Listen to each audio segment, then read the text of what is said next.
The locked room by Porbert Litumuli? Litumuli. I wonder if that's Breton. I don't know. Yana was precisely the kind of student her mentor Arth Camus despised, the professional amateur.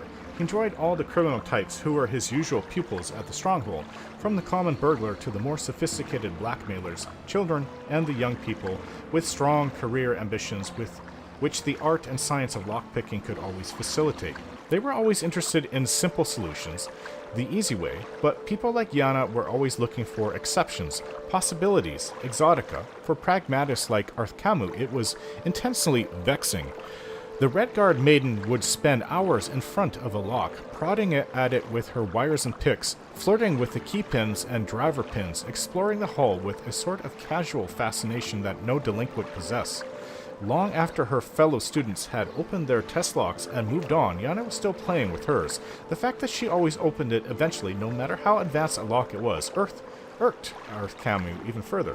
"You are making things much too difficult," he would roar, boxing her ears. "Speed is of the essence, not merely technical know-how.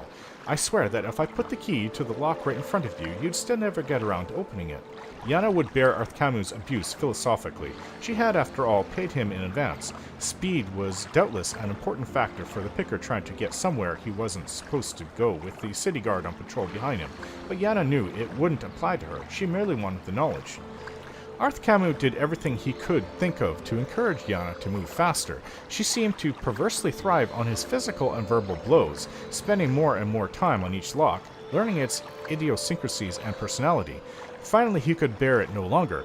Very late, one afternoon after Yana had dawdled over a perfectly ordinary lock, he grabbed the girl by the ear and dragged her to a room in the stronghold far from the other students, an area they had always been forbidden to visit. Yeah, I would never have taken abuse like this. I know it's just a story. The room was completely barren except for one large crate in the center. There were no windows and no other door except for the one leading in. Arth Camus slammed his student against the crate and closed the door behind her. There was a distinct click of the lock. "This is the test for my advanced students." He laughed behind the door. "See if you can escape."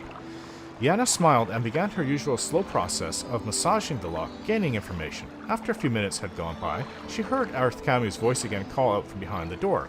"Perhaps I should mention that this is a test of speed. You see the crate behind you? It contains a vampire ancient who has been locked in here for many months. It is absolutely ravenous. In a few minutes' time, the sun will have completely set, and if you have not opened the door, you will be nothing but a bloodless husk." Yana considered only for a moment whether Arth Camus was joking or not. She knew he was an evil, horrible man, but to resort to murder to teach his people? The moment she heard a rustling in the crate, any doubts she had were erased. Ignoring all her usual explorations, she jammed her wire into the lock, thrust the pegs against the pressure plate, and shoved open the door. Arth Camus stood in the hallway beyond, laughing cruelly. "So, now you've learned the value of fast work." Yana fled from Arth Camus' stronghold, fighting back her tears. He was certain that she would never return to his tutelage, but he considered that he had taught her at last a very valuable lesson. When she did return the next morning, Arth Camus registered no surprise, but inside he was seething. "I'll be leaving shortly," she explained quietly, "but I believe I've developed a new type of lock, and I'd be grateful if you give me your opinion of it." Arth Camus shrugged and asked her to present her design. "I was wondering if I might use the vampire room and install the lock. I think it would be better if I demonstrated it." Arth Camus was dubious, but the prospect of the tiresome girl leaving at last put him in an excellent and even indulgent mood. He agreed to give her access to the room for all morning and most of the afternoon. She worked near the slumbering vampire, removing the old lock and adding her new prototype. Finally, she asked her old master to take a look. He studied the lock with an expert eye and found little to be impressed with. "This is the first and only pick-proof lock," Yana explained. "The only way to open it is to have the right key." Arth Camus scoffed and let Yana close the door, shutting him in the room. The door clicked and he began to go to work. To his dismay, the lock was much more difficult than he thought it would be. He tried all his methods to force it and found that he had to resort to his hated student's method of careful and thorough exploration. "I need to leave now," called Yana from the other side of the door. "I'm going to bring the city guard to the stronghold. I know that it's against the rules, but I really think it's for the welfare of the villagers not to have a hungry vampire on the loose. It's getting dark, and even though you aren't able to unlock the door, the vampire might be less proud about using the key to escape. Remember when you said if I put the key to the lock right in front of you, you'd still never get around to opening it?" "Wait!" Arth Camus yelled back. "I'll use the key. Where is it? You forgot to give it to me."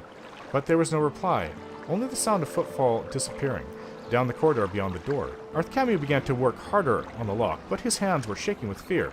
With no windows, it was impossible to tell how late it was getting to be. Were minutes that were flying by, or hours? He only knew that the vampire ancient would know. The tools could not stand very much twisting and tapping from Camus' hysterical hands. The wire snapped in the keyhole, just like a student. Camus screamed and pounded on the door, but he knew that no one could possibly hear him. It was while sucking in his breath to scream again, he heard the distinct creak of the crate opening behind him. The vampire ancient regarded the master locksmith with insane, hungry eyes, and flew at him in a frenzy. Before Camus died, he saw it. On a chain that had been placed around the vampire's neck while it had been sleeping was the key.